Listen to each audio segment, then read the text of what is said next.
The National Mission on Natural Farming emphasizes soil health and traditional practices. As you can see on the screen, these methods are crucial.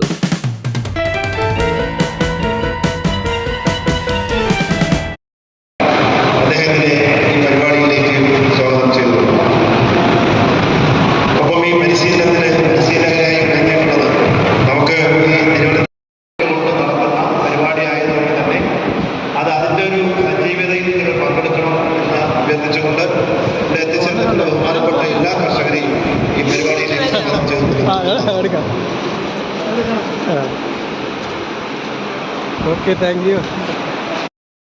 അവസ്ഥ നോക്കി ഒരു കാട്ടിലാരും വളം ചെയ്യുന്നില്ല, വെള്ളമൊഴിക്കുന്നില്ല, കീടനാശിനി തടയ്ക്കുന്നില്ല. പക്ഷേ എന്താ പറയാ, ഘോരമരമാണ് പ്രകൃതി കൃഷിയെ പ്രോത്സാഹിപ്പിച്ചുകൊണ്ടിരുന്നത്. അദ്ദേഹത്തിന്റെ ക്ലാസ് കേട്ട ആരെങ്കിലും ഇവിടെ ഉണ്ട്? സുഭാഷ് മലേക്കറിന്റെ ക്ലാസ് കേട്ട ആരെങ്കിലും ഇവിടെ ഉണ്ടെങ്കിൽ ഒന്ന് കൈവെക്കാമോ? ഇല്ല അല്ലേ? ഇല്ല. അദ്ദേഹത്തിൽ നിന്ന് പ്രചോദനം ഉൾക്കൊണ്ട് വേറെ പല സംസ്ഥാനങ്ങളിലും വേറെ പല ആൾക്കാരും അവരുടേതായ മണ്ണിനും കാലാവസ്ഥയ്ക്കും അനുസരിച്ച് അവരുടേതായ പ്രകൃതി കൃഷി ചിട്ടപ്പെടുത്തിയിട്ടുണ്ട്. കാര്യം ഒന്ന്, നിങ്ങളുടേതായ ഫീൽഡിൽ അല്ലെങ്കിൽ നിങ്ങളുടെ തൊടിയിൽ നിങ്ങൾ പ്രകൃതി കൃഷി ചെയ്യണം. ഒന്ന്, നിങ്ങളുടെ തൊടിയിൽ പ്രകൃതി കൃഷി ചെയ്യണം. ഒന്ന്. രണ്ടാമത്തത്, പ്രകൃതി കൃഷി ചെയ്യാൻ താല്പര്യപ്പെടുന്ന അല്ലെങ്കിൽ അതിനെക്കുറിച്ച് അറിയാൻ താല്പര്യപ്പെടുന്ന മറ്റുള്ളവർക്ക് നിങ്ങൾ പറഞ്ഞു കൊടുക്കണം. അതോടൊപ്പം നിങ്ങൾ ചെയ്യുന്ന പ്രകൃതി കൃഷിയിടം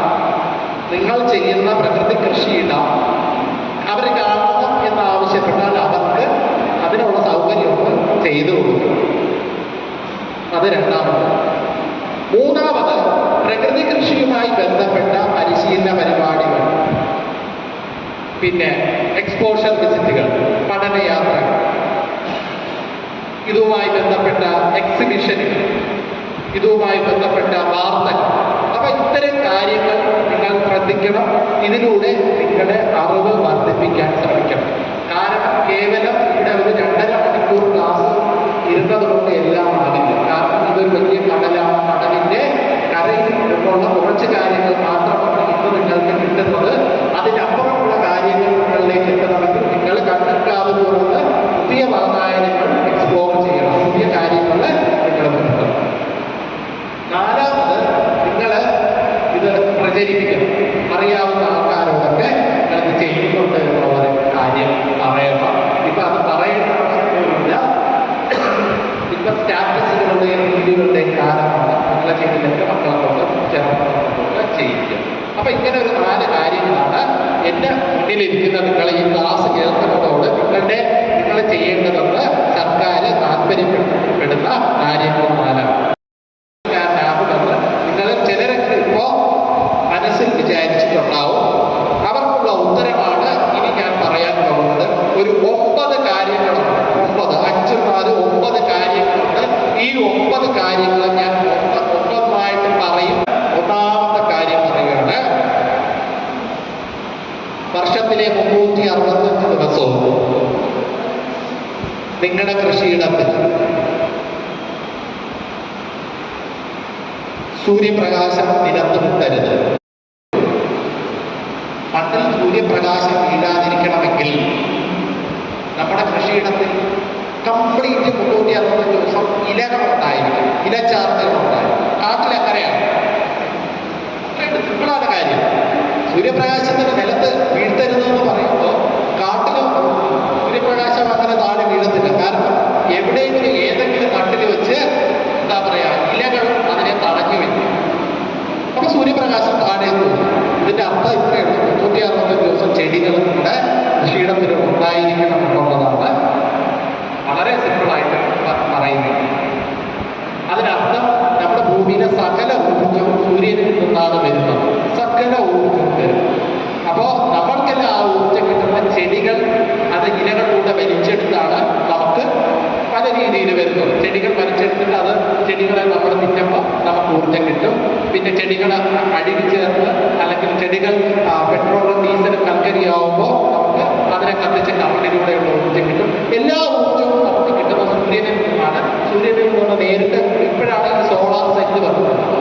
പ്രകൃതിയുടെ സോളാർ സെൽ എന്ന് പറയുന്നത് ചെടികൾ തന്നെയാണ്. ആ ചെടികളുടെ ഇലകളാണ് സോളാർ സെല്ല്. അപ്പൊ കംപ്ലീറ്റ് 20 വിളകൾ വരെ അറ്റ് എ ടൈം ഉണ്ടായിരിക്കണം. ഒരേ സമയത്ത് 15 മുതൽ 20 തരം വിളകൾ കൃഷിയിടത്തിൽ ഉണ്ടായിരിക്കണം എന്നുള്ളതാണ് രണ്ടാമത്തെ തത്വം. നമ്മുടെ മണ്ണ് ഇലകളും അഴുകിച്ചേർന്ന മണ്ണിലേക്ക് അഴുകിച്ചേരാവുന്ന വസ്തുക്കളും കൊണ്ട് 365 ദിവസവും നമ്മളെ മണ്ണിനെ മറച്ചു പിടിക്കണം. 365 ദിവസവും നമ്മുടെ മണ്ണിനെ നാലാമത്തെ തത്വത്തിലേക്ക് ഞാൻ പോവുകയാണ്. നാലാമത്തെ പ്രകൃതി കൃഷിയിലെ നാലാമത്തെ തത്വം എന്ന് പറയുന്നത് പരമാവധി നമ്മൾ മണ്ണിനെ ശല്യം ചെയ്യരുത്.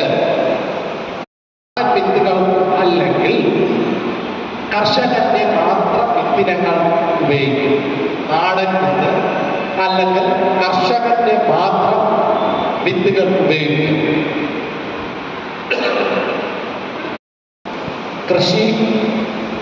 കൃഷിയോടൊപ്പം മൃഗസംരക്ഷണവും കൂടി നിങ്ങൾ ചെയ്യുക എന്നുള്ളത്. എൻ്റെ മുമ്പ് 80 പേരുണ്ടെങ്കിൽ അത് 8 പേരാണ് എന്താ പറയുക മൃഗസംരക്ഷണം ചെയ്യുന്നത്. നാടൻ കൃഷിയിൽ അല്ലെങ്കിൽ ഈ പ്രകൃതി കൃഷിയിൽ പറയുന്ന ഒരു തത്വം എന്ന് പറയുന്നത് നിങ്ങൾ കൃഷിയോടൊപ്പം മൃഗസംരക്ഷണവും കൂടി ചേർക്കുക. മറ്റില്ലായിരിക്കും. പ്രകൃതിയിൽ നിന്നുള്ള അല്ലെങ്കിൽ പ്രകൃതി സൗഹൃദമായ വളക്കൂട്ടുകൾ മാത്രമേ ഉപയോഗിക്കാവൂ. പ്രകൃതി സൗഹൃദ അല്ലെങ്കിൽ പ്രകൃതിയിൽ നിന്നും കിട്ടുന്ന വസ്തുക്കൾ വെച്ച് നമ്മൾ രൂപപ്പെടുത്തുന്ന വളക്കൂട്ടുകൾ മാത്രമേ പ്രകൃതി കൃഷിയിടത്തിൽ ചെയ്യാവൂ എന്നുള്ളതാണ് ഏഴാമത്തെ. ശരി, ഇനി അടുത്ത എട്ടാമത്തെ തത്വം. എട്ടാമത്തെ തത്വം എന്ന് പറയുന്നത് പ്രകൃതി സൗഹൃദമായ കീടനാശിനികളും കുമിൾനാശിനികളും മാത്രമേ പ്രകൃതി കൃഷിയിടത്തിൽ ഉണ്ടാക്കാവൂ. പ്രകൃതി സൗഹൃദ വളക്കൂട്ടുകളും അത് നേരത്തെ പറഞ്ഞ് പ്രകൃതി സൗഹൃദ കീടനാശിനികളും കുമിൾനാശിനികളും മാത്രമേ പ്രകൃതി കൃഷിയിടത്തിൽ ഉപയോഗിക്കൂ. ചെയ്യാനുള്ള കാര്യമാണ്. നിങ്ങൾ അത് ചെയ്യണം, ഇത് ചെയ്യണം, മറ്റത് ചെയ്യണം, മറിച്ചത് ചെയ്യണം. 365 ദിവസവും പിന്നെ കവർ ചെയ്യണം. 15 ദിനങ്ങളിലായിട്ട് വേണം. കീടനാശിനി ഉപയോഗിക്കരുത്, കളനാശിനി ഉപയോഗിക്കില്ല, മറ്റത് മറിച്ചത് ആണെന്ന് പറഞ്ഞു. 9ാമത്തെ എന്ന് പറയുന്നത് ചെയ്യരുതെന്നാണ് പറയുന്നത്. യാതൊരു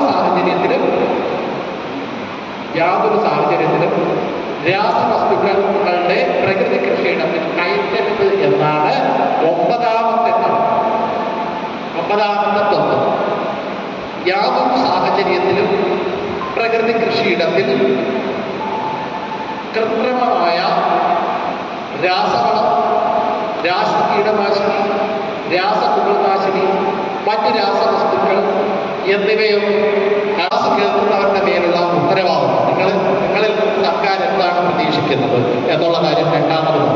മൂന്നാമത് എന്ത് ചെയ്താലാണ് അതോടൊപ്പം എന്ത് ചെയ്യാതിരുന്നാലാണ് ഒരാൾ അല്ലെങ്കിൽ ഒരു കൃഷിയിടം പ്രകൃതി കൃഷിയിടമാകുന്നത് എന്ന് പറഞ്ഞു. അപ്പോൾ ഇത്രയും നിങ്ങൾ നോട്ട് ചെയ്തു എന്ന് തന്നെയാണ് എൻ്റെ വിശ്വാസം. ആ നോട്ട് ചെയ്തത് എന്താ പറയുക പോകുമ്പോഴത്തേക്ക് കൊണ്ടുപോകണം കേട്ടോ, ഇവിടെ വച്ചിട്ട് പോകും.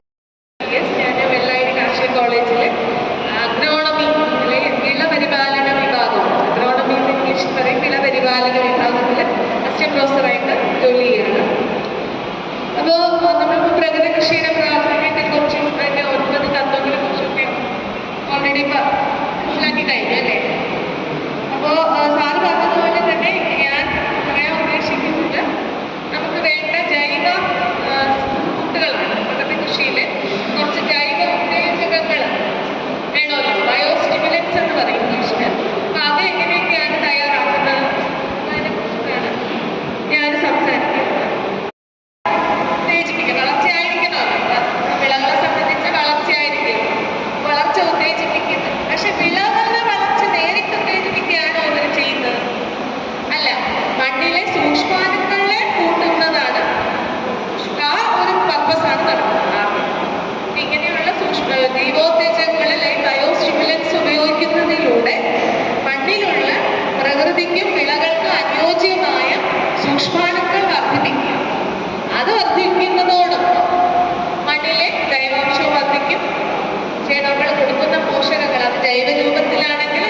വ്യക്തമായിട്ട് കേൾക്കുന്നുണ്ട്.